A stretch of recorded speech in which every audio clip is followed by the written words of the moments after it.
The tissues of pigs are 95% similar to those of humans, so it is not strange to think that many doctors use them. At the time when human dissection was not an option, pigs served as guinea pigs instead of humans. Our main character is a butcher named Maru. He is used to working every day with pigs, but apparently his boss was not very happy with the possibility of Maru being better than him.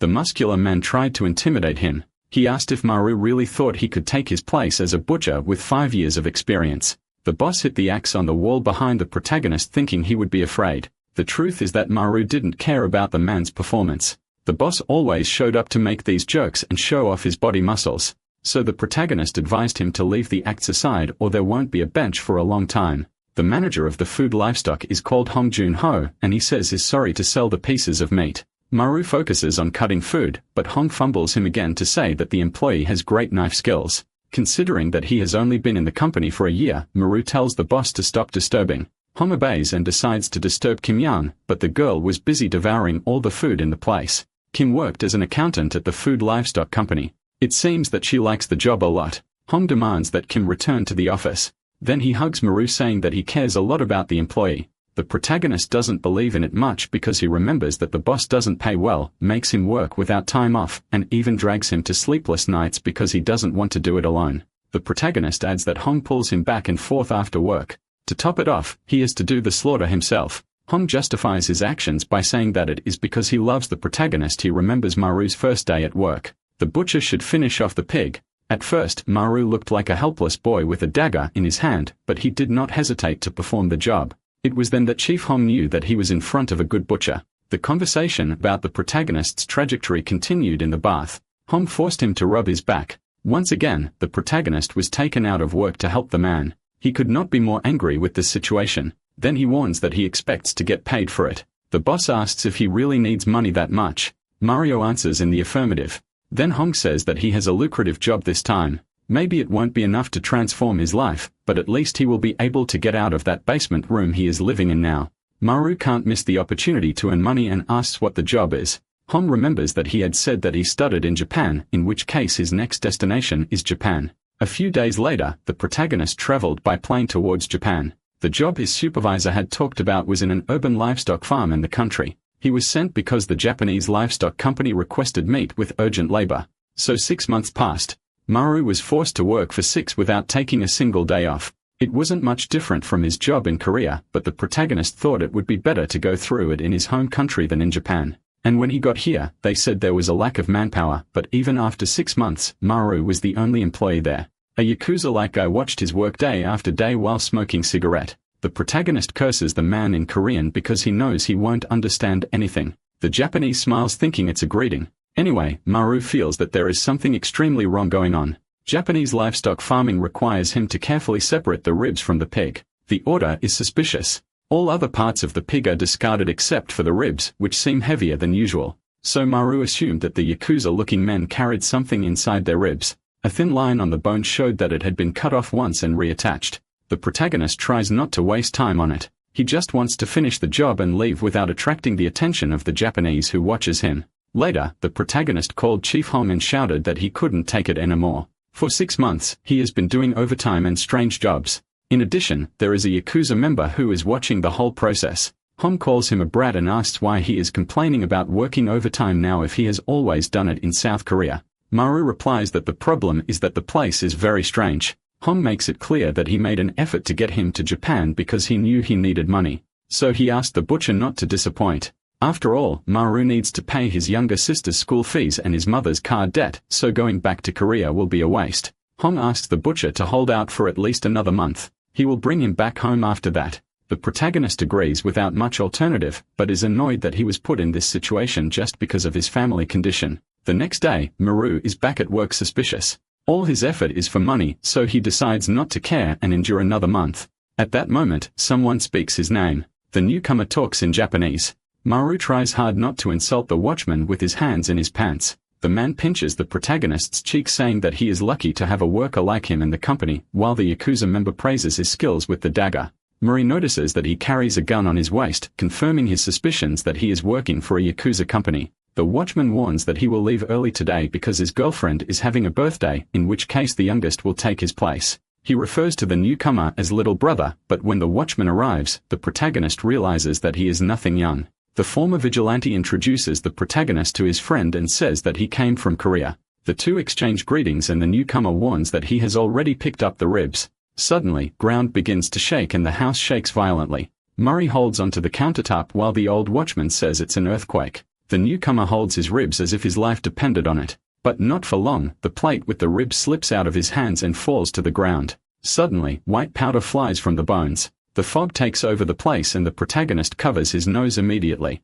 The watchman tries to disguise what just happened and says that probably the butcher has never seen an earthquake. He adds that this white powder must be from the bones. It's no big deal. So the protagonist is encouraged to continue the work as if nothing had happened. Maru obeys. So the men collect the ribs immediately. The newcomer asks the watchman if the butcher really is from Korea. The man confirms, then the newcomer says that Maru probably won't know that they are hallucinogenic products and won't understand Japanese either. The watchman just yells at him to shut up. The protagonist understood perfectly that the men were talking about narcotics. The watchman realizes the mistake his friend made and pulls the gun on Maru. Everything happened very quickly and the protagonist couldn't believe that his life was going to end like that. He tried hard in the last 6 months to end like this. Maru tells himself that he will not accept this fate and soon after red liquid flies in the air. Initially, he accepted to be a butcher because it was the only job he found. His task was to face a pig. Maru did not hesitate to comply, which left Chief Hong impressed because people are taken by all kinds of feelings after eliminating the first victim. But Maru is different. He continues to do the same job without remorse. That's why Hong was sure that his employee was perfect for the position. Now the protagonist needed to use his skills to prevent himself from being shot. The watchman's arm was thrown thanks to Maru's sharp blade. He held his hand screaming in pain, while the butcher just saw him as a pig. That's why he knew exactly the point he should hit, and the protagonist didn't hesitate even though he knew it was a person. For him, was no different from the pigs that passed by on the countertop after the watchman fell to the floor. The newcomer used the protagonist against the walls, then punched him several times in the face and shouted that he shouldn't have done that to the boss. The watchman was going to propose to his girlfriend today, but Maru ruined everything. The protagonist was so injured by the punches that he knew he wouldn't survive if he stayed there. So he had no other option but to use his dagger again. But the wound was nothing to the muscular man. Maru kept getting beaten by the delinquent, who said the blade was too weak. Then he held Maru's neck with both hands about to finish him off. The protagonist began to lose consciousness when suddenly a flashback appeared. Chief Hong taught how to deal with a pig that has strong bones and a thick layer of fat. He said that the traditional dagger would be enough. So for Maru to become a great butcher, it is necessary to learn to avoid the bones and cut the fat. He will know how to do this when he sees the path by instinct. Fortunately, the protagonist found the path that the boss talked about so much. He hit the enemy in the ribs and advanced to the other side. It was at that moment that the protagonist realized that he was really born to be a butcher. The newcomer was eliminated and his heavy body fell on top of Maru. He pushed the man's body to the side and was paralyzed to see what he had done. The protagonist repeated several times to himself that it was self-defense, but he thought the police would not believe it. So turning himself in is not an option. Now the protagonist thinks about what he will do when he meets the Yakuza. An idea pops into his mind, and he believes he can get rid of what happened just by setting the place on fire. But before the boy has a chance to do anything, someone enters the room and starts shooting. Maru runs to avoid being hit. The man chases him to the freezer. He says it's a dead end. It's the end of the butcher. A silence takes over the place and the man walks slowly among the pigs in search of his target. Suddenly, finds a boot, and is sure he has found the butcher. The bandit shoots without hesitation. He realizes too late that the boot was a trap. The protagonist pushes the pigs towards the enemy, who loses his balance and falls. Maru swings the dagger, hits the man's shoulder. The bandit laughs saying that the butcher should have aimed at the throat. Then he points the barrel of the gun at Maru, but nothing happens because he can't move his fingers to squeeze the trigger.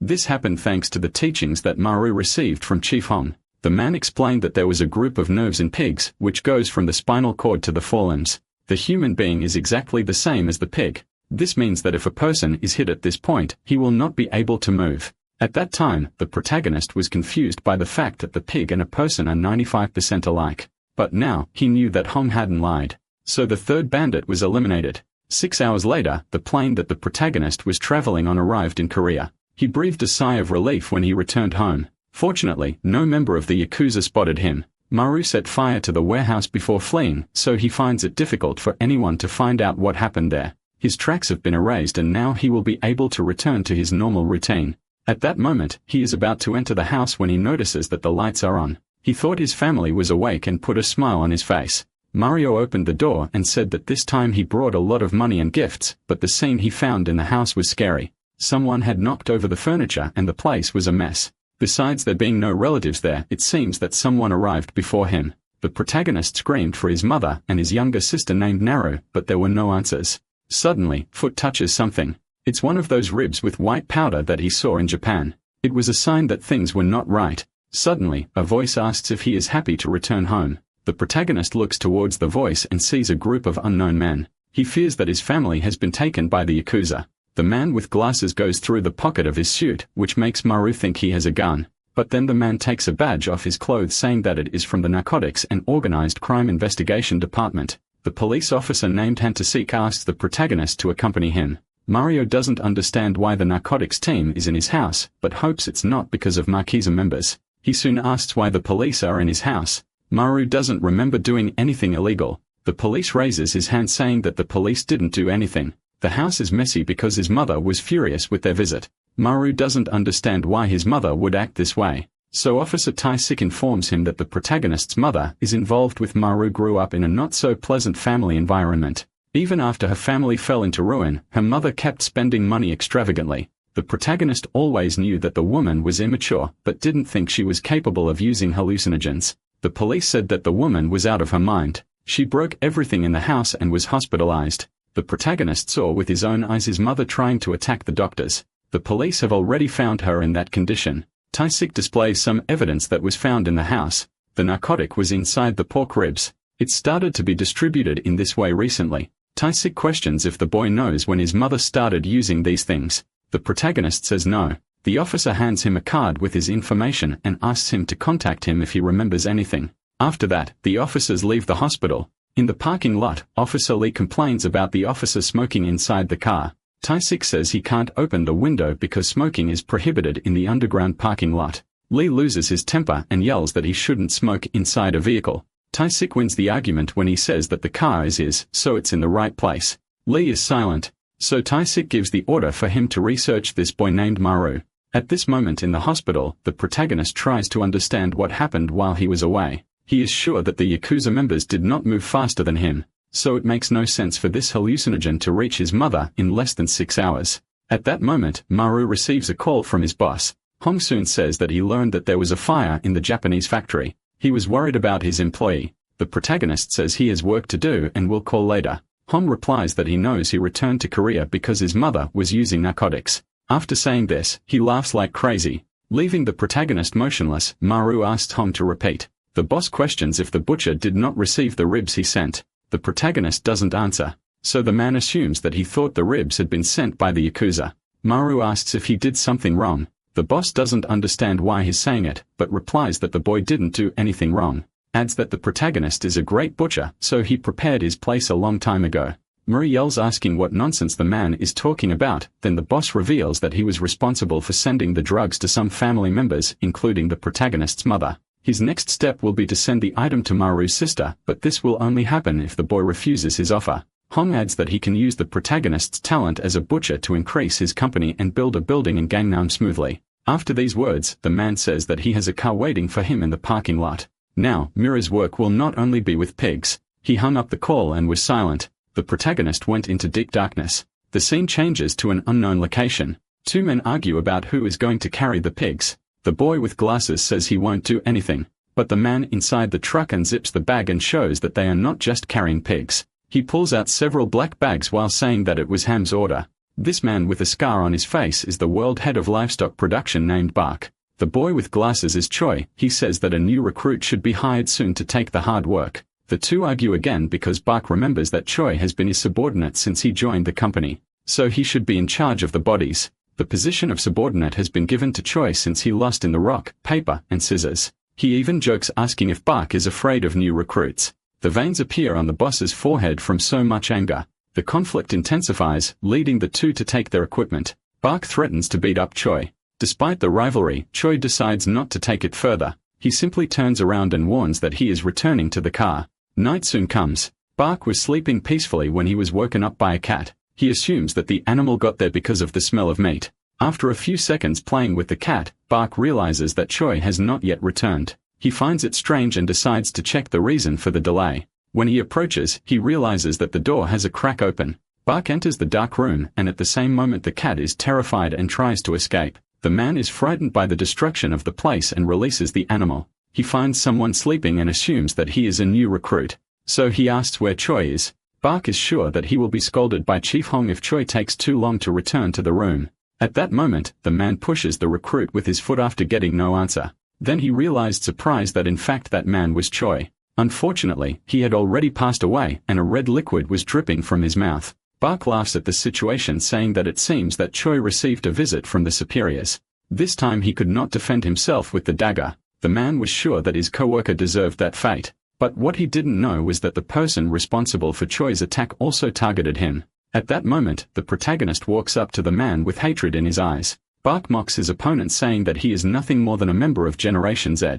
Maru quickly closes the distance between the two as the guy laughs when he meets the new recruit. In the next moment, he blocks Maru's dagger using his power hammer, the protagonist being surprised that just one counter addict was enough to lose the dagger. Bak interrupted Maru's thoughts and brought the hammer closer to his face. While all this was happening, Chief Hong calmly prepared a party with his minions. The employees talked about the latest news. They heard that Hong sent Choi and Bak to fetch the recruit. At first, they thought it was an exaggeration. But one of the guards defends the boss's idea by saying that this new recruit looks different from everyone else. The officials argued about who was stronger. Some argued that Bak would defeat Choi without a doubt. Jun-sik remembers the day he worked with the man. Everyone treated Bak as an invincible legend. One day, he defeated all the bullies and gangsters in a city. Bak was already very strong using only his hands, but he won an item that perfected him. The hammer that was given to him by Director Hong was invincible. That was the moment when the physically stronger found the strongest equipment. Since then, Bak is called a bull that can't be stopped. At least that's what they thought. Back in the bull's fight against the protagonist, Maru dodged the hammer, but he fell to the ground awkwardly. Bak couldn't believe that a guy with these skills could have eliminated Choi. He became more excited to defeat the protagonist.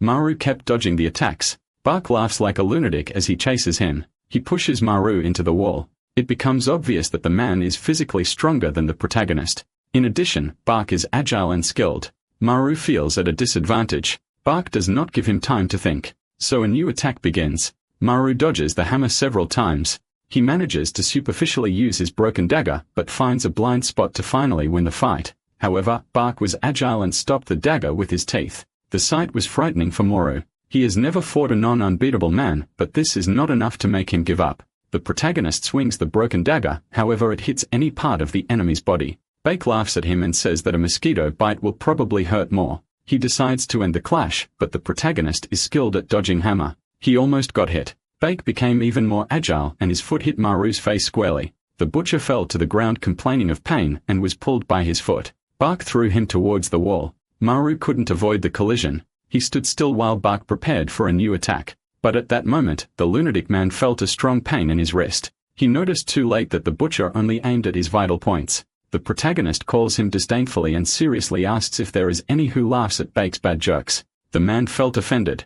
After all, he introduced himself from the beginning as Torres and felt happy about it. Bak gets so angry that he yells that he will finish off the rookie. Meanwhile, Hong finishes putting the picture of the protagonist on the wall. He praises the butcher's beauty, saying that Maru could be a celebrity if he wanted to. The employees say that the boss worked the artwork. Hong agrees and wonders how Bak is doing at this point. There is certainly no one on his team capable of defeating the bull. The employees agree that Bak is the greatest. Suddenly, the boss's face darkens and he asks where the respect for Maru is. The men are intimidated. Even so, they think it is exaggerated to treat a 23-year-old butcher like a legend. Hong replies that Chief Bak is just a bull, while Maru is a butcher. Hong trusted his youngest employee and had reason to do so because at that moment Bak was defeated by his own weapon. The protagonist hit the man's vital points in advance, so he lost his strength and couldn't hold the hammer. Now Maru looked at him coldly, while Bak stood on the ground without strength. He thought that the protagonist was just hitting points randomly. But in fact, it was all part of his plan for Bak's nerves to be immobilized.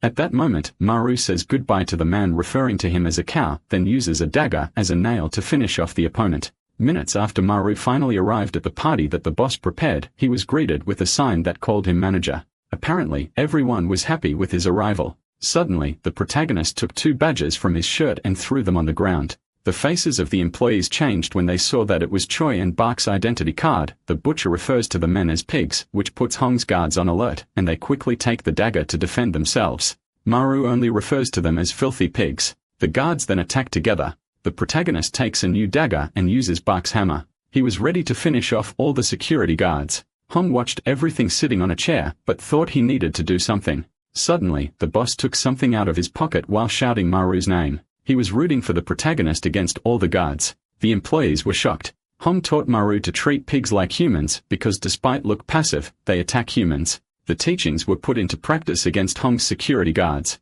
The protagonist knocked out the pigs with one blow, then did the same to the men. Some of the guards were annoyed by Bake's hammer being used by a butcher. The protagonist took a deep breath at the accusations and decided to use the second step he learned from Hong. He used a technique to remove all the red liquid from the pig's body. To do this, it is necessary to pierce the jugular vein. The details were lived in Maru's memory. The attacks are scary for ordinary people, but the protagonist did not stop there and decided to use the third step. He knew a precise method to remove the skin. The technique was used on the enemies. Hong finally interfered and told the butcher guards the other steps of the teachings for later. The floor of the room was a mess, and the protagonist realizes with surprise that there are still some men standing. The employees understood that the butcher really was worthy of the position of manager. Marie thought about eliminating the rest, but was reprimanded by the boss who said it was time to stop. Suddenly, the protagonist attacked him with the hammer. Hong blocked the blow with his hand and said that he understood that the boy was confused, but he needs to differentiate people from pigs. After these words, the boss broke the powerful hammer with his bare hands. He threw the cake and asked if the protagonist realized that what he eliminated were people. After the argument, Hong ordered him to enjoy the party. However, Mero only wants to know where his sister is. He even threatened to finish off Hong if the man did not answer. At that moment, a female voice enters the room and asks what happened. Kim was sad to see the cake on the floor. Tears flow from her eyes and she asks who caused it. The security guard was about to say it was the boss when Hong stepped on her face. So the blame was placed on the protagonist. Suddenly, the woman shot towards his face. Maru was incredulous when he saw the bullet pass close to his head. He hid among the mess and thought about what he should do. The woman didn't give him a chance to think and shortened the distance between them. Maru knew that her intention was not good and soon pushed the gun back. Determined to defeat her, Kim surprised him with a kick to the chin. The protagonist didn't expect her to fight so well with her hands. The girl simply said she was going to teach him a lesson because he destroyed her cake. Hong yells at the protagonist to be careful because this woman is the best thing North Korea has trained. The warning was too late because at that moment, Maru was already in the crosshairs of Kim's gun. The scene shifts to the past. When Kim eliminated a large group of gangsters and ate their food, Hong was surprised when he realized that his target had been eliminated, but he didn't expect the person responsible to be a woman. Kim asked if he was a soldier in the Southern Army. Hong quickly came up with an idea and brought more things for her to eat. He thought it was strange for someone to eat after all this mess, so he questioned why she didn't do a mukbang broadcast. Kim didn't know what that was and he showed a video on the phone. Hong said she could make a lot of money just by eating. The girl's eyes lit up. It was then that the boss took the opportunity to invite her to work with him in exchange for all the food she wanted. At first, Kim refused, saying it was a bribe, but then accepted the offer in exchange for all the food he could have. A week later, Chief Hong learned of a strange explosion sighted in Gaesan. He said if it was Kim who did it, given the girl's appearance, it was proven that she did. The boss then scolded her for not being able to bring him a single intact popsicle. The scene changes to the current moment. The protagonist changed the fate of the gun and was almost hit. Fighting Kim was not easy. Meanwhile, a security guard took the opportunity to talk to his daughter. He should be motionless on the ground writhing in pain. But when he learned that his daughter was going to sleep away from home, the man quickly got up happy that he would have a moment alone with his wife. Jun-sik was ready to have a new child. The security guards encourage him to leave. Hong finds the men talking hidden behind a white cloth. The boss gets angry because he wanted the employees to work overtime. While they argue, the fight between Kim and Maru continues. Hong asked who they think will win. The security guards support Kim. The boss agrees that the woman has a lot of high-level skills. Although Kim has received the perfect training, Maru is a talented butcher. In a year, he learned everything he was taught and executed it accurately. In a month, he performed the most difficult techniques. Hong remembers that he tried to hinder the boy's progress. Even a boss-level official would take a while to complete, but the butcher didn't even need a minute. This made Hong concluded that he found the ideal man. So I had doubts about Kim's victory. At that moment, the protagonist gets rid of the gun from the woman's hand. The boss shouts that the boy is very good and demands that his employees praise the butcher. The men obey. On the other hand, Kim takes a dagger that she hid in her pants. The fight between the two continues, but there was no one better than Maru to handle a blade. In addition, Kim realized that he was copying her movements. Hong believes in the talent of the two, but knows that in the end, what will count is agility. Kim can defeat the protagonist before he reaches her, but Maru can also defeat her. Hong is curious about the result. Then he leaves the employees behind and suddenly hits the ground between the opponents. Everyone is taken by surprise.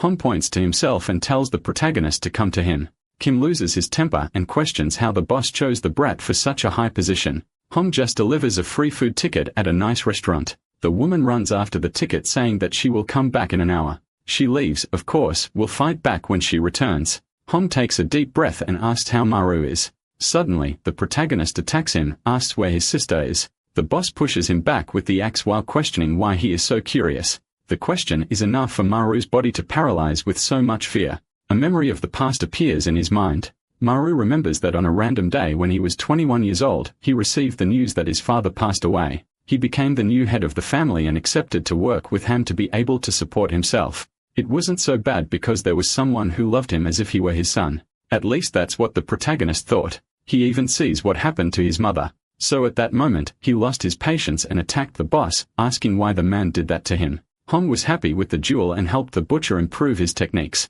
Apparently, the boss took the opportunity to train his best student. He scolds the boy for not knowing how to distinguish between real and fake gaps. Mara knew that beating Boss Hong by taking advantage of loopholes was not an option, but he doesn't understand what he should do. The protagonist remembers the opponents and tells himself that he has to come up with a different strategy. Hong interrupts his thoughts by asking if he thinks he would have time to think during a fight. The boss took advantage of Maru's low guard to hit the vital point between his legs. The protagonist screams in pain, while Hong makes it clear that there is no way the brat can win. He is sad because he thought the butcher had learned everything he taught. Maru gets up prepared to beat him, but it is in vain. The employees are embarrassed by the scene. They knew that Han is a strong monster. It will be difficult to beat her. Maru kept attacking. The boss watched with a smile on his face. He said that in a direct fight like this, the biggest advantage is yours for being in a heavier weight class. It means that Maru has to try harder.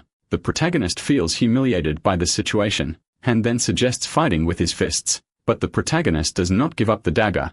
It is as if his life depended on a blade. Suddenly, throws a table towards him.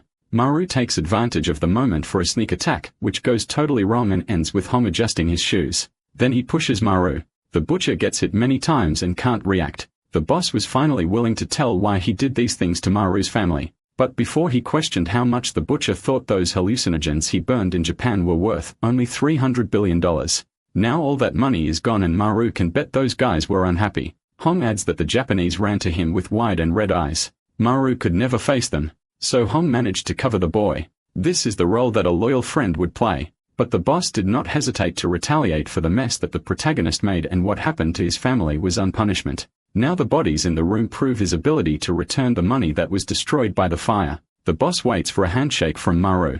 If he agrees to work together, the amount of 300 billion could increase even more. Hong walks away after the offer and makes it clear that the protagonist will be able to start working when he is fully recovered. Maru finally breaks the silence. He asks why Hong did all this. The boss could have talked and they wouldn't have gotten to this point. Hong replies with a scary smile that is more interesting.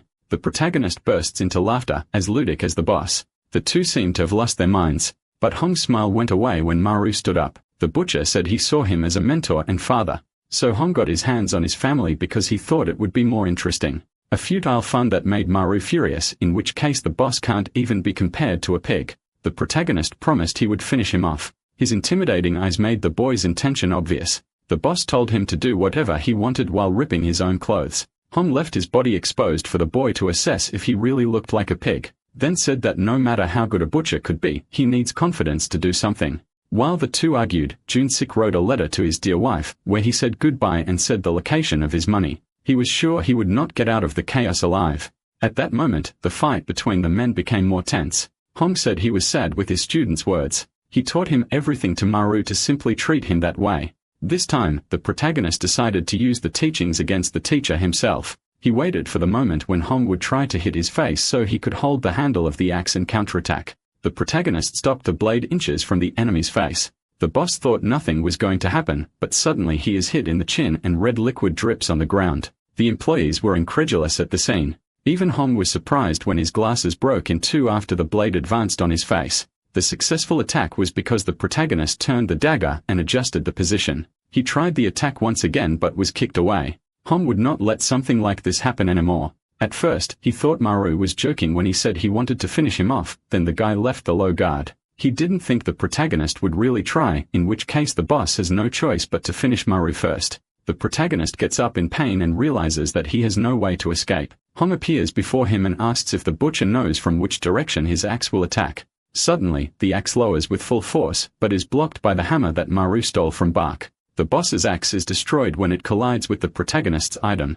Maru takes the opportunity to hit the man just like it did with Bake. The powerful attack reminds Hong of the bull. The hammer apparently intensified the anger in the user's body, but the boss realized with concern that the moves Maru was using against him were the same as the ones Choi used. The protagonist was able to copy the same abilities in such a short time. Lastly, Maru used Kim's moves. Jun's Exiek watched the scene impressed. He didn't think that there could be anyone capable of copying all the techniques of the people he has fought so far. The guard felt that for the first time there was a chance for the boss to lose. Hong was not going to accept being defeated like that. He squeezed Maru's neck hard and hit precise punches. The man questions how the butcher dares to call him a pig when he cleaned up all the mess that was left in Japan. After these words, the protagonist was thrown away. He gets up in pain. Hong says he hasn't used all his power yet and asks if the brat really wants to go all the way. Maru remains with his head down. The boss didn't want to do anything against him, but now that he's been threatened, he can't let him go. At that moment, the protagonist wonders if this will be the end of him. He threw away all the memories and positive feelings towards Hong so that he didn't hesitate. At least, that's what Maru thought. But there's one thing he's sure he didn't throw away, their will to live. At that moment, the two prepare to finish off each other. Suddenly, gunshot noise is heard. Kim invades the room and screams asking what is happening here. The next moment, the girl paralyzes and the gun falls to the floor. Hong calmly says that his noisy child has arrived. He then drops the key to the office on the floor and warns her that all her contracts are there. She can find it inside the safe. Kim stutters asking what happened. Hong just warns her to take half of the money and the other part is Maru's. After these words, Hong's body falls to the ground. He was eliminated by the student himself with a dagger. Tears welled up in Maru's eyes and he told Kim to be quick if she wants to retaliate for what happened. Hong was an orphan child. He fought for food with several other people in need. At that time, the law of the strongest was respected. Hong lived like the king of a pigsty. Humans were like pigs. So the chief hunted like an animal and took everyone's food. Men were trapped in an iron cage and were always defeated by Hong, who began to be hated day after day. But he acted that way thinking about his own survival. So Hong was selected as one of the best survivors by the owners of the pigsty. He took advantage of the moment to eliminate the most important member of the place. Everyone was in shock when they saw him hold the dagger. Hong was called a pig, and it didn't take long for the superiors to try to finish him off. Even so, the chief managed to escape. Years later, he returned alive to the iron cages in which he was imprisoned. Hong used to spend his childhood in that place fighting for food, and being a servant, he returned because he liked the adrenaline. Many times the chief came close to being murdered, but he always returned to the pixie that he considered his home. One day, the boss realized that he could no longer differentiate a human from a pig that made him sad, and when he returned to the superior's room, the men referred to him as a pig. Hong just kept silent, then he was beaten for it. The man apologized to a woman saying that the servant was not acting correctly. The president slapped him in the face and said to continue the meeting. At that moment, Hong felt that he would never be treated like a human by the superiors. So in a moment of madness, he stood up and shouted that he was going to become the king of pigs. The security guards did the protection of the president quickly, but Hong's target was the man who cursed him. Then he hit him in the face and then stole his glasses. The president found the scene interesting and with a smile said that I was going to give him a chance. It was after that day that Hong's empire was born. The chief spent the next few years of his life raising puppies and training them. The first was Kim, then Maru. Hong was satisfied with his creations and dreamed of the day he would be seen as a human again. But everything changed when he received a call saying what the protagonist caused. Hong solved everything and talked to the Japanese. But the president demanded that Maru be discarded. Hong didn't think it was fair because he had already made a deal with the Japanese. The woman just said that he would go back to the pigsty if he didn't follow her orders. After the call came to an end, Hong slammed his fist on the table hard and told himself that he wasn't going to let anything bad happen to Maru. For this reason, he tried to convince the protagonist to work with him so the president could change her mind about the butcher. But then the protagonist began to see Hong as a pig too, arousing the boss's fury. He couldn't stand being seen like this by someone he raised and took care of so well, so there was no other alternative but to eliminate Maru. But Hong couldn't do that.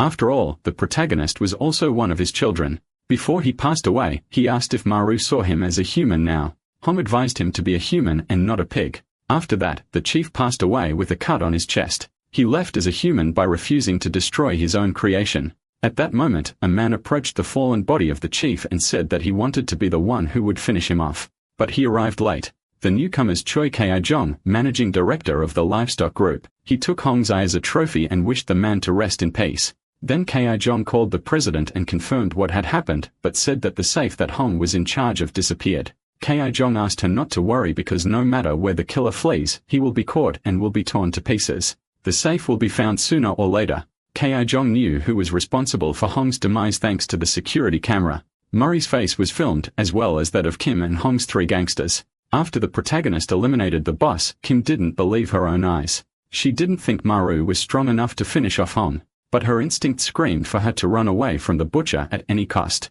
In this case, Kim decided not to attack Maru. She raised her hands and surrendered. The protagonist thought that the girl was only doing it to be eliminated faster. The minions faithfully protected her. The guy with glasses warned that the reinforcement of the headquarters is coming. Everyone will be eliminated if they don't run away now. They tried to convince the protagonist that they were now a team and should stay together. Maru agreed. But before asked where her sister was, the gangsters were waiting for an answer from Kim because she was the one who was in charge of the girl. Kim played dumb for a while, but soon remembered what had happened. Hong asked her to take Naru to a restaurant while taking care of the protagonist. Kim obeyed and the two ate well. But when it was time to pay the bill, there was an error. The card had the limit exceeded. Kim let Naru wash the dishes and went to get another card.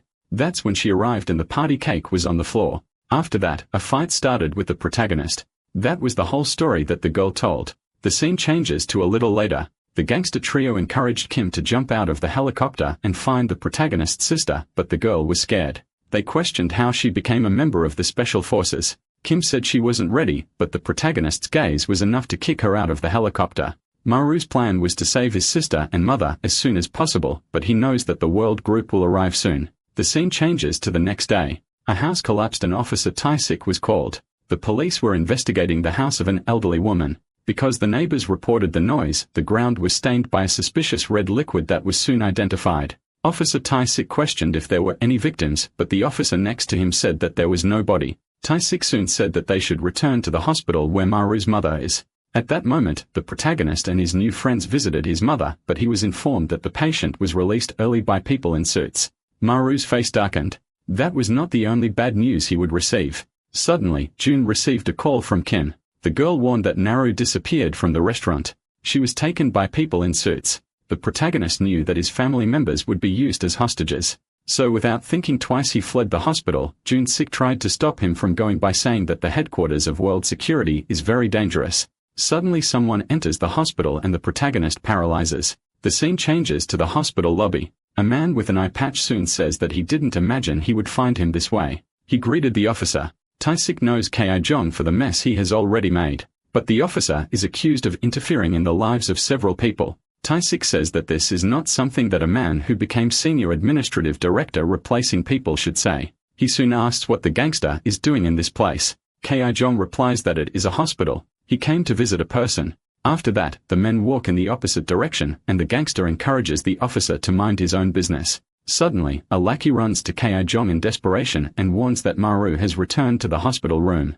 The gangster quickly puts his finger in his mouth and then breaks his teeth, causing the man to not say any more words. Taisik tells the man that his subordinate is talking too much. Ki-jong makes it clear that next time he will meet him at his funeral. The threat made to the policeman did not shake him. Taisik replies that he will ensure that his donation to the funeral is not small. Ki-jong leaves the hospital very angry because he didn't think his target would move so fast. It seems that there is someone supporting Maru. The scene changes to the protagonist. He becomes motionless when a man in a suit enters the room and greets him. The seemingly kind man asks Maru to get into the car, but the protagonist thinks that he was responsible for kidnapping his mother and sister.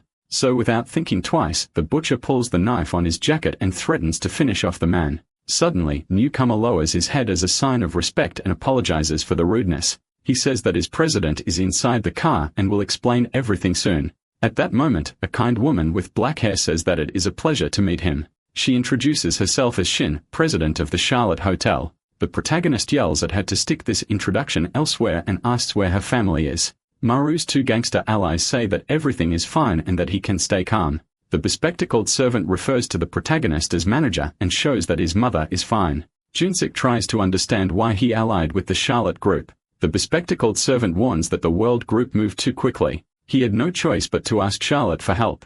Maru questions if they really are different from the World group since they took his family without his permission. The bespectacled servant decides to show the footage from the hospital's security camera, where the World group appears scoring the entire place in search of the protagonist and his family. This only proves that if it weren't for the help of the Charlotte group, her family would be in danger. Maru hesitates even though she knows is right. Shin asks the butcher again to get in the car. She will take him to her family. The Charlotte group focuses on pharmaceuticals, hotels, department stores, petrochemicals, and finance. On the other hand, the World group focuses on security, defense industry, trade, distribution, and construction. Both companies wore the skin of large corporations, but they fought a fierce battle in the shadows. One man put an end to the long battle with his brute force. His name was Hong. Then Charlotte was defeated and then divided into two. Those who want to hand over the Charlotte group to the World group, and those who want to protect and maintain the Charlotte group. President Shin is part of the second group. She told Charlotte's story to the protagonist thinking about being honest with him. Maru just told her to be direct. Shin says that even with Hong's passing, the World group still holds overwhelming power. This means that taking care of her family and escaping the World group would be practically impossible alone. So she wants to help Maru using Charlotte's power. Suddenly, the gangsters started screaming and pointing out of the car. The driver brakes the vehicle when a white car stopped in their path, but he loses control and the people inside the car are thrown. The driver finally manages to stop the vehicle when he hits the road barrier. Shin opens her eyes scared thinking of the worst. Then she sees that she has been protected by the protagonist. He hugged her at the moment of impact and asked if everything was okay. At first, Maru thought it was the members of the World group, but the woman warned that they were probably people from Charlotte's other group. After all the group was divided in two, she soon noticed a red liquid running down the butcher's forehead and tried to wipe it off. Shin reveals that her older brother named Unju is trying to eliminate her so he can deliver Charlotte to the World group. At that moment, with a gentle smile, she asks Maru to act as her sword while Hal. In return, the group Charlotte will protect her family. Maru opens the car door while saying that she will have to prove that she can do it, then he will become your sword. The scene changes to Kaijun. The men stood lined up waiting for the chief to pass. He walked slowly and opened the door to meet the leader near Hong's coffin. Everyone watched the funeral in silence when Kaijun arrived. The president of the World group named Dane angrily asks what happened to the delinquents. Kaijun replies that one of them ran away, but he found someone else. The scene changes to the restaurant. Kim went in search of the protagonist's sister. She knew that her comrade would not leave her alone when he learned that Naru was taken by someone unknown. Anyway, the girl thinks that the best thing to do is to destroy the place, but she's stopped by several men in suits. They are the envoys from Kijuan. Meanwhile, elsewhere, the men who intercepted the protagonist's car prepared a fight. They take with them iron sticks and daggers. The leader of the group warns that Yoonji will be happy when his sister is eliminated. This man is Byung-oh, Charlotte's head of pharmaceuticals. The men find protagonist protecting the car and ask if he is Shin's lover. Before anyone has a chance to ask any questions, Maru quickly finishes them off. This impresses even the protagonist. He thinks it was too easy and assumes it's because the people he's been fighting with were much stronger than common delinquents. The men were defeated in seconds, only Byung-ho remained standing. His hands trembled with fear and yet he tried to defend himself. But it didn't take long for him to meet the same fate as the other delinquents. Shin gets out of the car and with subtle steps approaches the butcher. He looks at her and says that he just proved his worth by defeating everyone. So it's time for her to prove that she can protect his family. A silence takes over the place and the protagonist asks how they will get to his mother if the car was destroyed. The woman gives a smile and says she prepared something, then he sees a helicopter flying over them before the protagonist can leave. Shin says he will show the power he has to protect his family. In this case, their next destination is the funeral of the person Maru eliminated. The members of the World group decided to hold Hong's funeral in a temple. It was a great way to say goodbye to the chief. The monks participate by making a farewell mantra, while the president looked at the body from his old friend. Kaijong is called by a servant. The man warns that there is a problem outside the temple. The problem is Maru. The protagonist wore a suit he got from Shin to attend the funeral. Back at the restaurant, Kim quickly finished off the World group members, then stole their money. Suddenly, she gets a call and someone on the other end of the line warns that the Maru manager went to Hong's funeral, so they must accompany him. A smile appeared on the girl's face because she thought she would have eaten on the spot, but she is warned that it is actually easier for them to become food. The scene comes back to the protagonist and the members of the world group begin to surround him. The delinquents are incredulous, wondering how this dwarf brat managed to finish off the boss. It didn't make sense because Maru didn't even have the physique for that. Shin asked how the butcher is feeling. The protagonist says that he is just anxious to find out how she will prove her worth. Suddenly, Man touches his shoulder arrogantly and asks how the killer had the courage to go to the funeral accompanied by Charlotte's impure wife. This man is Minute-suk. He asks if Charlotte has always supported him. Minute-suk assumes it was all their plan from the beginning. At that moment, someone catches Minute-suk's attention. Ki-jung simply pushes the man back with all his strength when he is ignored. He introduces himself as the managing director of security for the world group and demands that he be treated according to his position. Superiors Wung and Chul join the conversation and tell the man not to have fun alone. The protagonist checks to see if his dagger is still in his pocket in case he needs it use her in emergency, but Shin touches her hand and stands in front of him. She asks what the members of the world group will gain by doing anything to hurt the butcher. The answer is simple. The officials say they need to defend Chief Hong's honor. They will do it after finishing off the brat. Shin questions if this honor they are talking about is fair when a group attacks a single person. She remembers that Maru defeated Director Hong in a one-on-one fight. When Hong was alive, no one had enough courage to attack him. But now for some reason, everyone feels more confident when they gather in groups. Shin's words anger some of the men and she is insulted. But the woman stands firm and says that no matter how divided Charlotte is, she will definitely not let anyone touch her people. This means that the Charlotte group will fight a battle if the protagonist is eliminated. Shin believes that it will be very destructive to the world group itself if this happens, but she lets them make their own decision if she thinks she can handle it. In the end, Shin insults the mother of the men to provoke them. Not even the protagonist expected something so serious. At that moment, someone claps and calls the girl's attention. President Dane joins the conversation and says that Shin speaks well, just like his father. Dane looks carefully at the protagonist's face and confirms that he was the one who eliminated Hong. Maru feels intimidated by the woman's look. She just smiles and tells the men of the world group to accompany her. Maru is alone with Shin and asks who this woman is. She replies that she is the president of the world group.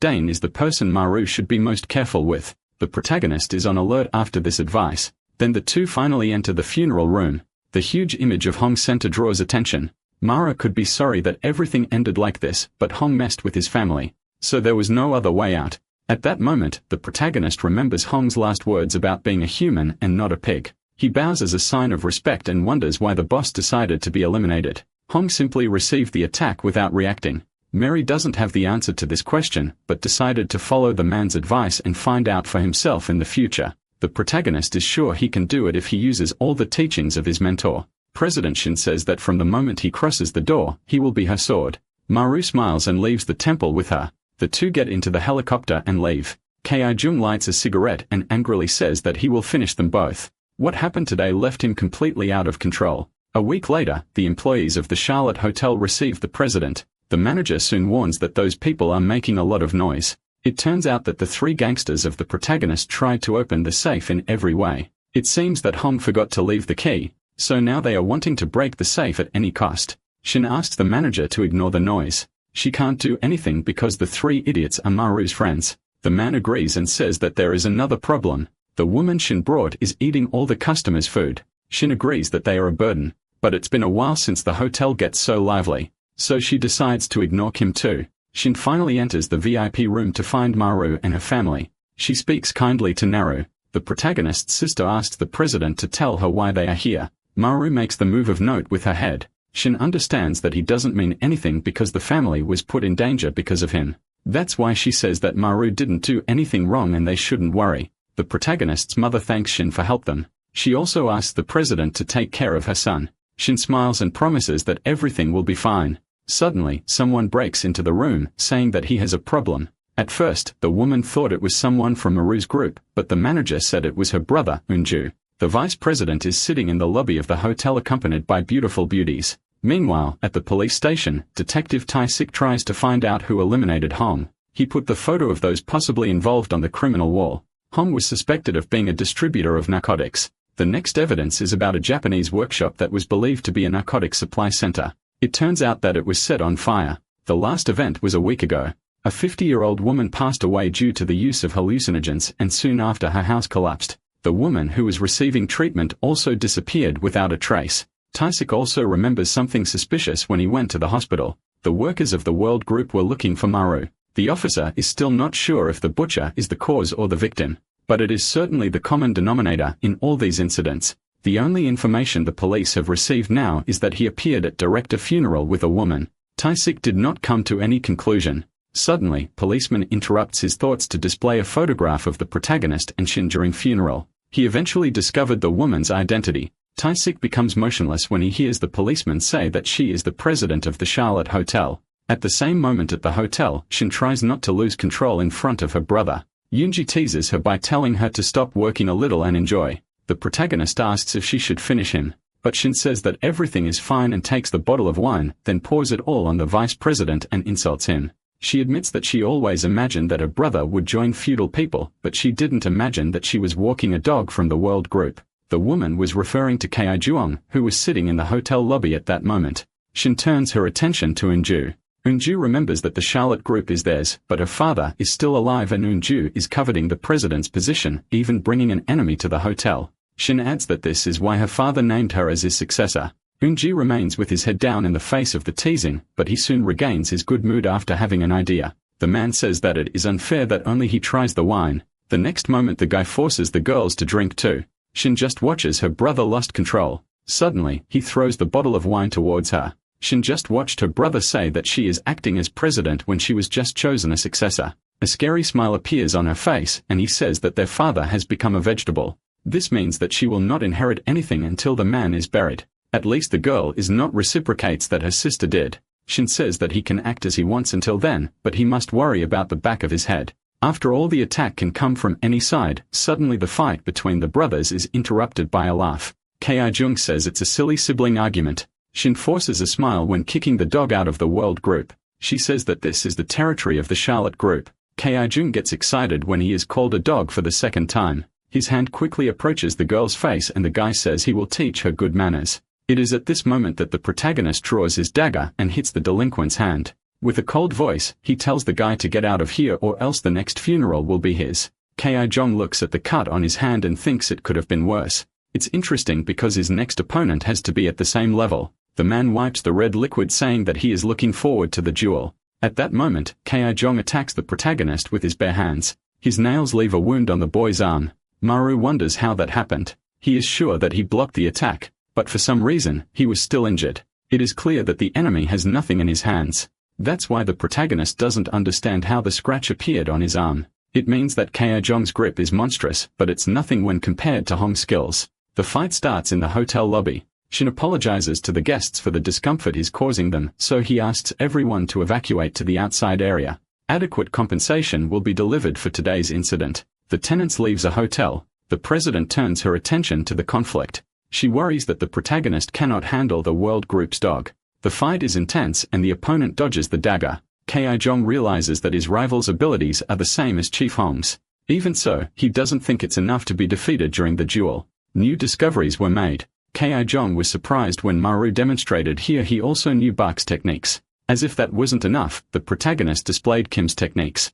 Ki Juang understood that Hong had a very special role in this butcher's life, because he even taught him all these different skills, but it's still not enough. The protagonist is pushed back, and the rival takes advantage of the moment to light his cigarette. He calls Maru pathetic and says he doesn't know what Chief Hong saw in him. Butcher didn't expect his opponent to be so strong.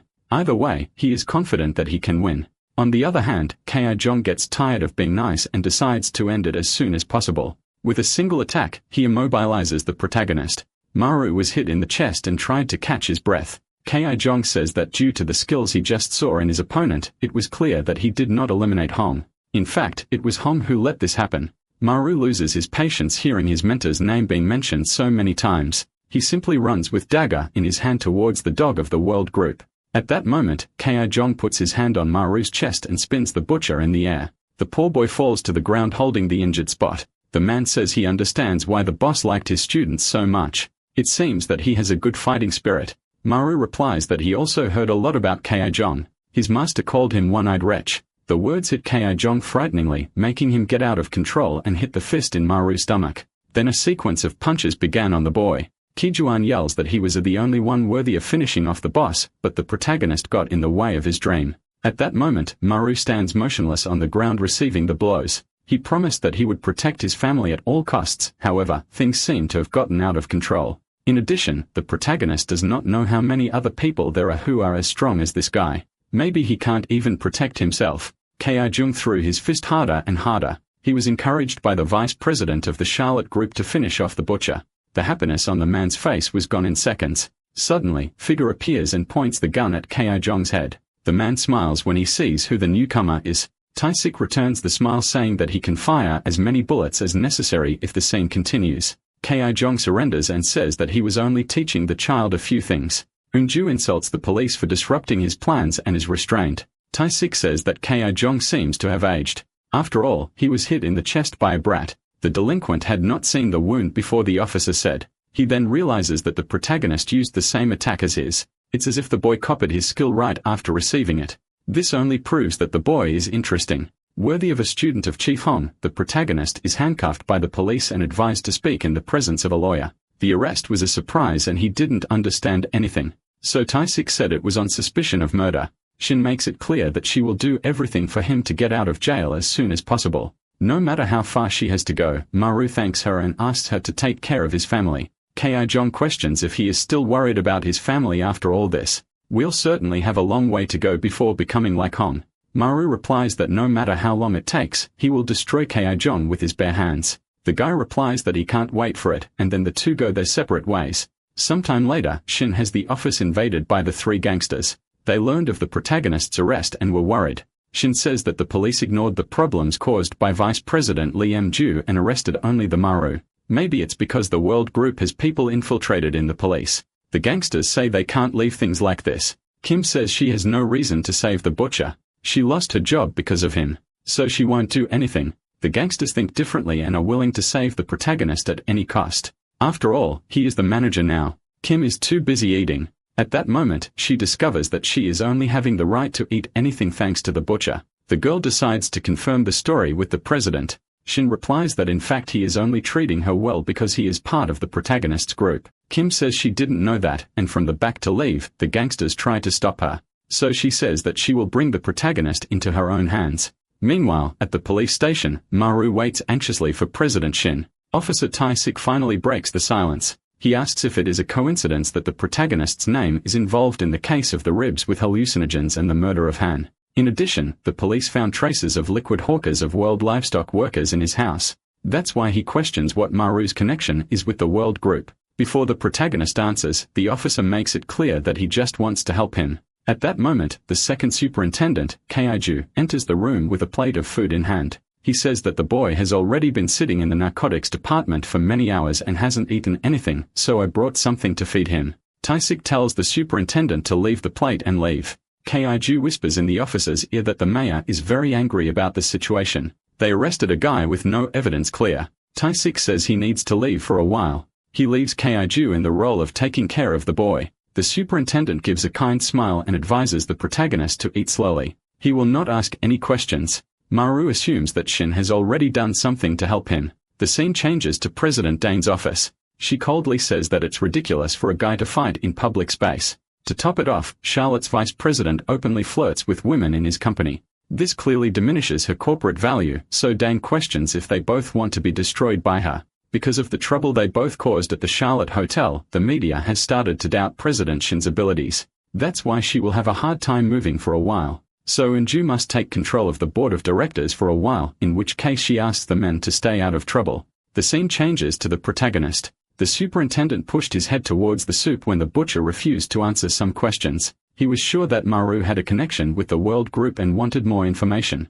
A few minutes later, three men walk through the narcotics department. The leader is the white-haired guy. The footman warns that all the cameras have been turned off. No one will know what happens here for about 30 minutes. The white-haired man replies that this is great and opens the interrogation door. A strong smell of red liquid catches the attention of the newcomers. The leader soon assumes that Maru was beaten so that the room smells like this. He calls attention to the man sitting at the table thinking he is the protagonist, but realizes with surprise that it is Kaiju. The leader does not understand how the butcher can eliminate a detective without any fear. Anyway, it is important that they find the boy first. Before other flies in the group get involved, the delinquents start looking for the target. The leader makes it clear that it doesn't matter if the boy will be delivered without his legs or without other limbs. The important thing is to bring him breathing. The scene changes to half an hour ago when the protagonist was surprised by Kaiju. At first, he thought the man was a Shin envoy. The superintendent kept forcing the boy's head into the soup dish. It was clear that he was a member of the World Group and was waiting for the other members while that was happening. Kim also infiltrated the police and even managed to steal a uniform. All his effort was to continue eating for free in the Charlotte group. The girl checked all the interrogation rooms and not hers. She finally arrived in the last room, and when she opened it had a surprise. Kim hoped to humiliate the protagonist before releasing him, but apparently he had already managed to get rid of the handcuffs and was now busy with the superintendent. Kim yells that he is stupid for doing this to someone from the narcotics department. The protagonist calmly replies that this man is just a member of the World Group. It seems that his group is already on its way here. So, Mary decided to beat up the man and frame the new arrivals. He asks Kim to make sure that the police believe that it was all the work of the World Group. The girl yells that she came all the way here to help him, and now he wants someone else to clean up his mess. Mera replies that this is nothing compared to crossing the border from North Korea. He promises to pay unlimited food for 2 months if she helps. Kim is about to refuse when the offer increases for lifetime free meals at the Charlotte Hotel. The two close a deal and the protagonist says that she can call after finishing the job. He will return to Charlotte. The scene changes to the current moment. When the white-haired leader tells his minions to find the protagonist, he is sure that the boy did not go very far. In addition, there are other members behind him. After the delinquents left, Kim finally breathed a sigh of relief. She hid in the ceiling. The girl lands on the floor when she feels safe. Soon she has an idea to fulfill the protagonist's order. But before she does anything, the man waits for her to cross the other room and kicks the metal door hard. Kim is hit on her face and hears the guy laugh at her. She questions how he noticed her presence. The man replies that he couldn't help but notice. Her smell is practically radiating through this room. He jokes asking if the outfit was a police cosplay that she prepared especially for him. Kim just says that he is still disgusting as always. The next moment she pulls the gun out of her pocket and shoots. Tae-sik and his co-worker listen quickly. The officer tells Lee to run. The officer obeys and asks the man not to stay at the police station, but Tae-sik doesn't take any steps. Suddenly, phone rings and he answers the call calmly.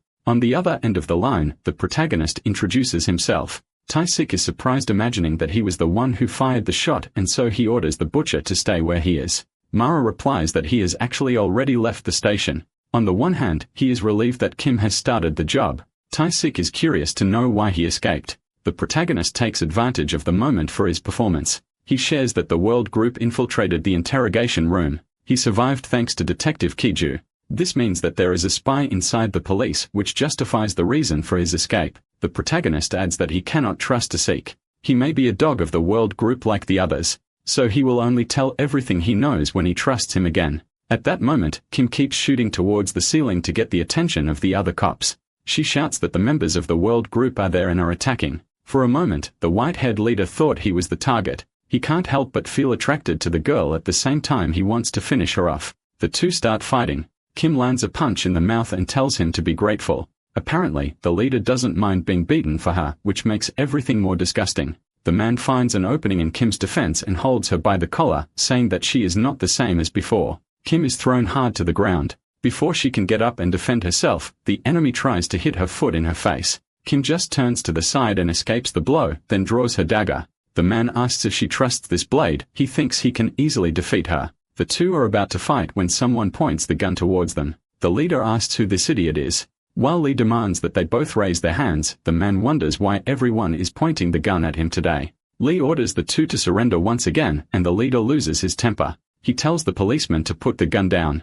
Lee asks how an amateur demands to give orders. The next moment a bullet went off and grazed the delinquent's shoulder. The man covers the injured part with his hand and asks how he had the courage to do it. The policeman looks confused and replies that he did nothing. The shot came out of Officer Tae-sik's gun. He questions if the delinquent needs another bullet. The officer admits that he did not imagine that a damn World Group would cause a riot in a police station in broad daylight. He soon notices the interrogation room open and finds the body of his co-worker. Lee checks the man's condition and warns that it looks like he was hit with a blunt object. Tae-sik turns his attention to the two in front of him and says that they crossed the line, then questions which of the two did this to Detective Kaiju. Kim raises his hands and says that he had nothing to do with this situation. They are a police officer who tried to defend his comrades. A member of the world group is incredulous with so many lies and actions. He tries to convince the officer that he did nothing to his co-worker. Kim continues to demand that he be punished, but the man defends himself by saying that when he got here, the detective had already been eliminated.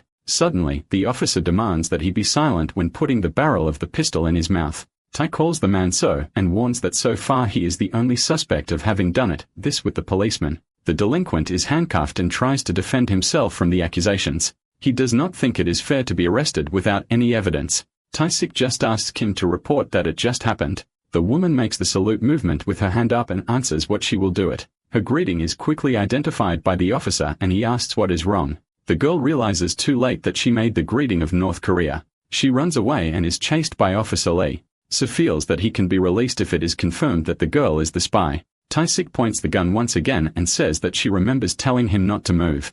Meanwhile, at the Charlotte Hotel, the three gangsters still plan an alternative to free the current prison manager. Shin receives a call on the phone and is surprised to hear the voice on the other end of the line. She screams with happiness asking how Maru managed to call her. The three gangsters wait for an answer attentively. Maru says she left the police station thanks to Kim. She will be a little late because of the mess she has to solve. He said he would go straight to the hotel when he left the police station, but he just realized that he is being followed. For now there is no problem because Maru is in an area near the police station. So far, he has only seen 3 or 4 people following his steps. So thinking about it, the protagonist gave up on returning to Charlotte. It will be dangerous if the bandits go there. In that, one of the members of the world group pulls the dagger and advances towards Maru. He just uses an apple to block the man's vision. Shin thinks that the best thing to do is to send reinforcements. However, the protagonist thinks it's a bad idea. Eunju can show up at the hotel and start a new mess. So he promises to try to solve the problem without drawing too much attention. Maru uses an acupuncture stroke to knock the man unconscious. Then he puts the body in a dark alley. Maru feels that things can get worse in seconds since he is in a place with many people. Shin asks what she should do and he replies that she should take care of the unconscious men. After that, another delinquent crosses her path, but receives a blade blow before even taking the dagger. The protagonist asks Shin to prepare a car for escape as soon as possible. The president agrees and the call ends. Maru realizes that the bandits are not coming towards him all at once, but rather coming one by one, probably because they want to gain time. In this case, he prefers to run, so all the hidden people will have to move.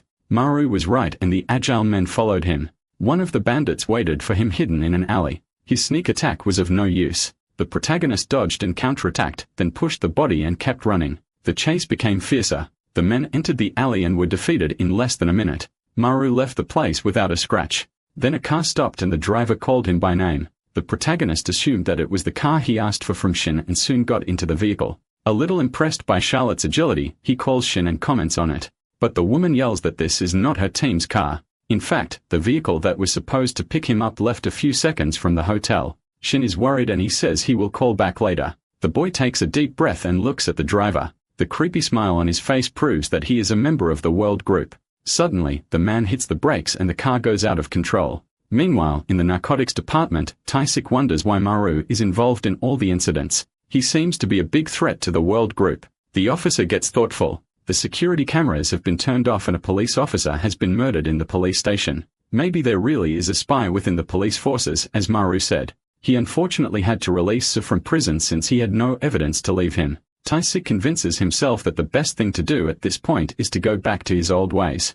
The scene changes to the protagonist. The driver accelerated the car trying to stop him that he got out of his seat belt, but it was no use. Maru kicked the steering wheel several times for the man to lose control. The car ended up hitting a concrete pole. The protagonist got out of the vehicle a little dizzy. He thinks about what just happened. They shouldn't know his route or destination, but they knew the exact location and followed him. That car stopped right in front of him. He doesn't understand how all his steps were tracked. At that moment, Maru checks his body and finds a location tracker. The protagonist has the feeling that he is not the target. They were probably just preventing him from going back to the Charlotte Hotel. This means that Shin is in danger. Without thinking twice, he calls the president and asks where she is. Shin finds the question suspicious, but replies that an emergency work has arisen. She received the news that her father's health suddenly worsened and he was transported to the hospital. So Eunju took the opportunity to hold a council meeting. She needs to check her father's health, but first she asked the protagonist to send the new location. She will send a new car to bring him back to the hotel safely. Maru tries to recover from what just happened. He knows that his family will be in danger if Eunju acts together with the world group.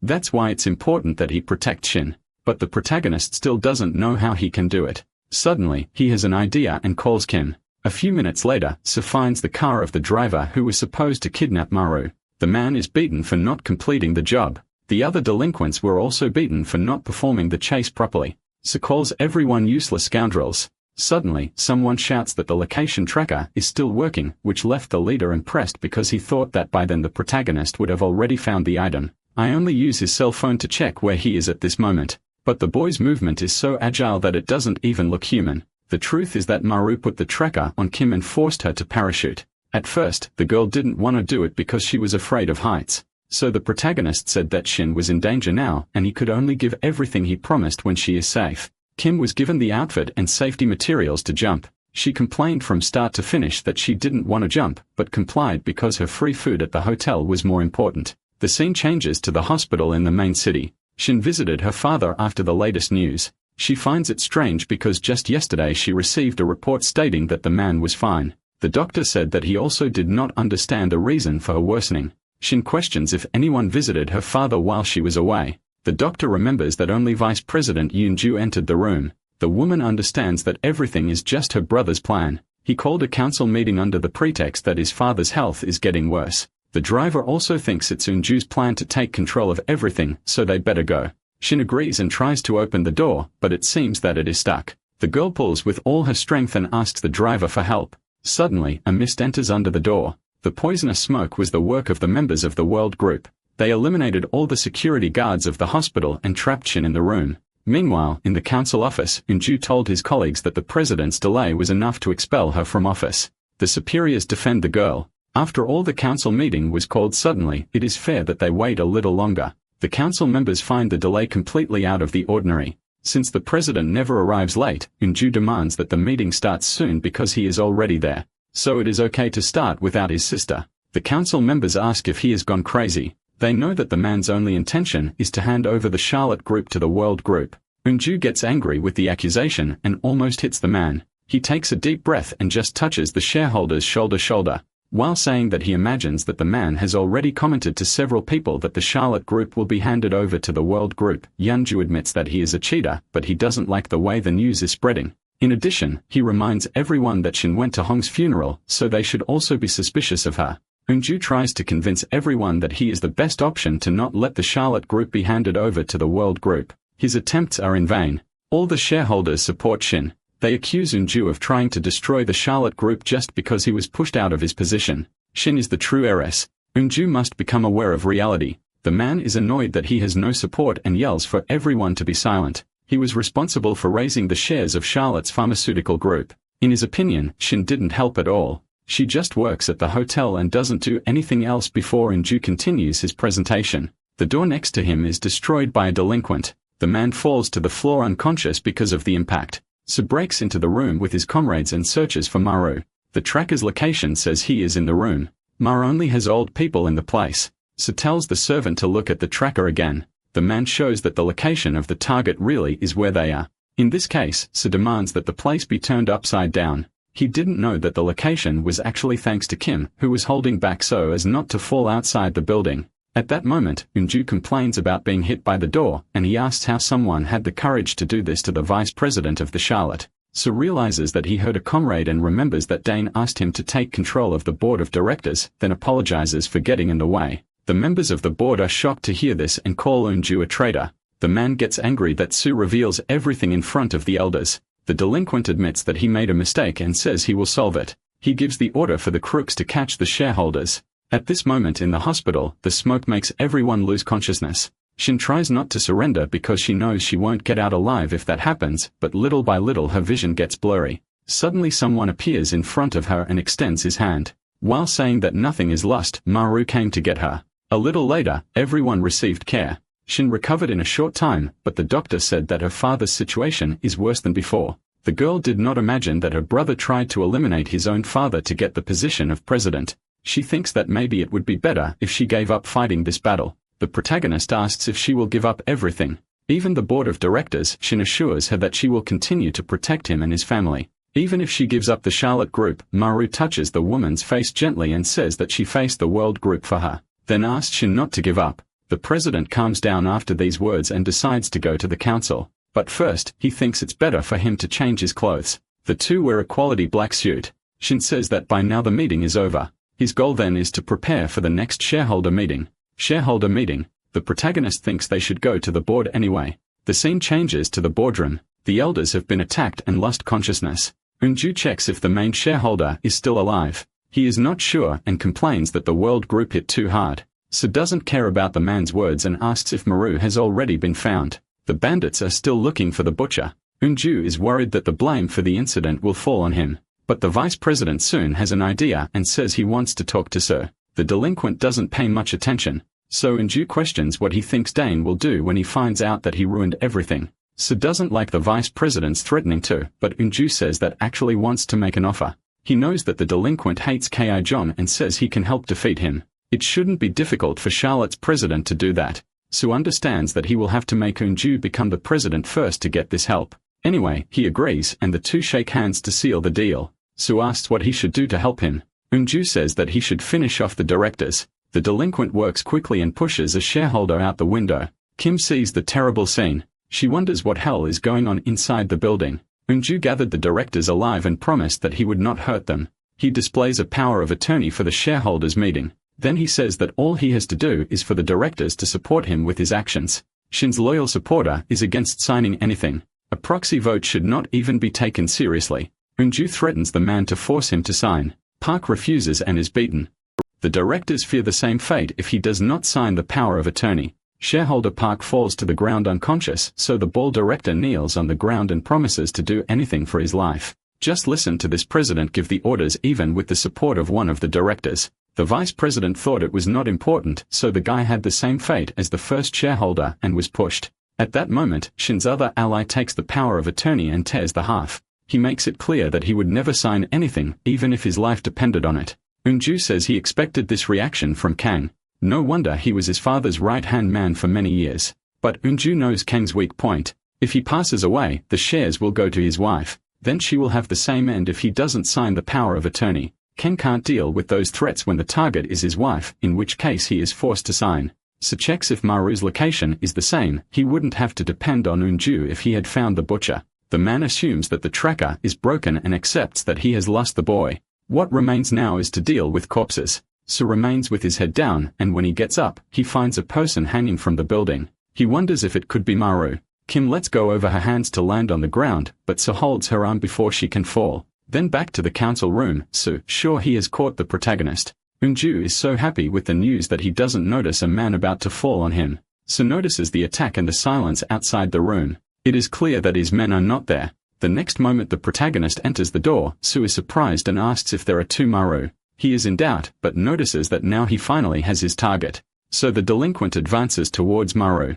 The protagonist holds the dagger firmly. At that moment, Kim attacks Sue with a kick to the neck. The man falls to the ground and Imgayo orders everyone to finish off the newcomer. He accuses Maru of being a coward for making a surprise attack. Sue finally recovers and says he knows that kick. It's Kim. He wanted to deal with the girl, but Eunju suggests that the protagonist be captured first. Sue doesn't like to take orders, but the vice president says that if the protagonist came alone, it means that his sister and father are not alive. A smile appeared on his face, and he said that all he needs to do now is take care of Maru. Suddenly, a female voice says that Eunju is very cocky. Shin walks up to his brother and says that he will remain alive as long as he is alive. Eunju regrets that his chance to get rid of Charlotte's two owners with one blow did not work out. The directors are happy to see that the girl is fine, but now they worry about her father's condition. Eunji-woo also pretends to be worried. Shin slaps him in the face because he knows that everything is an act. Since his own brother tried to eliminate his father, she finds the second power of attorney on the table and asks how Eunju dared to use his father for something like this. It's not a human attitude. The brother laughs and calls her an idiot. The signatures he got is enough to defeat the shareholders. Then he will be the next president. The woman just shatters the paper as if it were nothing. With satisfaction in her eyes, she asks if the man is campaigning with a piece of paper that has not even been registered by law yet. It seems that the vice president is more stupid than she thought. The man remains with his head down wondering if he really needed to register something in the law. He didn't know that. In this case, the last option left is to eliminate the president. So hurries to complete the task. Shin stands still while his new allies take care of everything. After the man falls to the ground complaining of pain, Kim makes it clear that she had to clean up Maru's mess at the police station. In addition to standing outside the window with her bare hands all the time, the costs will be calculated and he better be prepared. Maru says he will pay for everything. The last order he has is for Kim to take Shin and the others away from the building. The protagonist intends to stay to finish off Sir. Yoonji tries to convince the delinquents to eliminate. Kim replies that she will make him bite his limbs between his legs if he keeps getting in the way. The delinquent decides to put Maru aside for now and attack Shin. His attack is blocked by the protagonist's dagger. The president asks him to be careful. The delinquent realizes that it will be very humiliating if he ends up with the boy in front of his beloved. So he decides to do it. Maru ends up getting distracted and a cut made on his neck. He blames himself for this and realizes that the opponent's water is really powerful. The fight continues between the two. Although the delinquent is good, he is far from being compared to Chief Hong and Chief Kaejong. The two exchanged a few blows. Fortunately, the butcher's blade causes a cut below the rival's arm. So Look surprised becomes more and more angry, trying numerous blows and skills to hit the protagonist. His kicks go wrong until Mario immobilizes one of his feet and then knocks the man to the ground. Then he broke the opponent's nose with a blow from his head. In the end, he made several movements with the dagger. So falls to the ground injured. Eunju is not happy with the result. He yells that if he had known that the delinquent was so weak, it would have been better to hire Kaejong for the job. So covers Eunju's face with his hand and throws him to the ground. Shin's brother is seriously injured in the attack. The protagonist did not expect that Se could move even after so many cuts. He is standing still indifferently. Maru can't stand it and curiously if he can't feel pain. Se replies that is right. Then the fight starts again. The protagonist realizes it's worse than he thought. It's hard to defeat someone who doesn't feel pain. The way will be to aim at his arteries. Su is surprised by the attack, but says that he's not the first to think of something like this. At that moment, the delinquent's dagger breaks the protagonist's knife. He comments that he thought Hong's killer was skilled, but he was mistaken. After these words, he grabs the protagonist by the trunk and throws him at the concrete wall. So wants to finish this as soon as possible because he intends to finish Kim. Then he prepares the last attack. Meanwhile, outside the council building, the head of security at the Charlotte Hotel waits for Shin. Bae says he took care of the people on this floor and called the helicopter. Shin says he will wait for Maru. They will leave together. Bae makes it clear that the president's safety is the priority. Maru asked him to take care of everything. That's why Shin must leave first. Kim reassures the situation by saying that his butcher comrade is the kind of demon that comes back even from hell. There is no reason to worry. Shin replies that it's okay and asks Bae to take the boy safely. At the same moment in the council room, the protagonist managed to stop the lethal attack with a piece of wood he found on the floor. He understands that the enemy is still a human, even if he doesn't feel pain. He's not that different from a pig. Pigs have a thick layer of fat and don't fall so easily, lest that attacks his vital points. The protagonist uses the same technique on this guy, a precise kick to his chin. Then he takes the wooden hammer normally used by a judge and hits the enemy's face. It should be enough to finish off Su, but the man seems to have a body of steel and will not stop until he is knocked out. The protagonist was used to dealing with violent pigs, and he thinks that the delinquent fits well into this position. Thinking about it, the next step is to immobilize his movements little by little. Then the attack is directed at the gangster's hand. The sound of the broken bone is heard by the two men. Despite the suit continues to attack, Mario then breaks his ankle with the same hammer. The lunatic gets more and more excited and says that he can't be overcome with this alone. The protagonist knows that he is right, and another idea comes to his mind. He touches the rival's chest and performs the Kijuan technique. The blow moves directly into the receiver's guts, so the protagonist is sure that this time the victory is his. At that moment, Su spins in the air and falls to the ground, apparently defeated. Maru breathes a sigh of relief. This technique takes a heavy toll on his body as well. Suddenly, he hears Su whispering. The protagonist can't believe he endured it. The delinquent stands up with a scary smile and says he will test the same technique on him. But before he takes another step, Su spits red liquid and falls to the ground motionless. The technique took a while, but fortunately it took effect. At that moment, Bae enters the room, all injured. He says that Maru needs to get out of here immediately. It is clear that the man has encountered enemies on the way. Bae informs him that the forces of the World Group are outside. Meanwhile, at the Charlotte Hotel in Busan, Shin leaves the helicopter and calls Dane. She asks if the woman really wants to start a battle. Shin understands that the World Group is acting this way because the president is absent. But what the group did today crossed the line by directly attacking its headquarters. Some Charlotte executives were eliminated in public. There is no doubt that the orders came from Dane, so Shin demands that she take responsibility. Dane only replies that the cleanup will begin soon, and it is not just the Charlotte group that is in trouble. While Bae and Maru try to leave the council building, the members of the World Group wait for permission to enter the Charlotte Hotel. Obviously, the main targets are the protagonists' family members. The World Security Manager named Lee is the commander of the attack. He allows the men to enter to eliminate any tenants. The bandits obey, but it soon becomes clear that there is no one in the hotel. Lee says that it could be an ambush, so it is better to check all the rooms. The men invade everywhere and there is no one. It is strange because imagine the Charlotte group abandoning their own base. Apparently, they really took everything and left. Lee is dissatisfied with the situation because that way he will have to work harder than necessary. At that moment, someone calls his attention to a new problem. All the doors of the salon are locked. The elevators are not working either. Lee panics when he realizes that he has fallen into a trap. Charlotte trapped him on purpose. Suddenly, an explosion takes over the hotel lounge. Back at the council building, Ki-jong finds the body of Su, another member of the world group who couldn't handle Maru. At least Su is still breathing. Suddenly, Ki-jong notices something surprising. His technique was embedded in the delinquent's chest. He smiles. It seems that his student is getting better and better.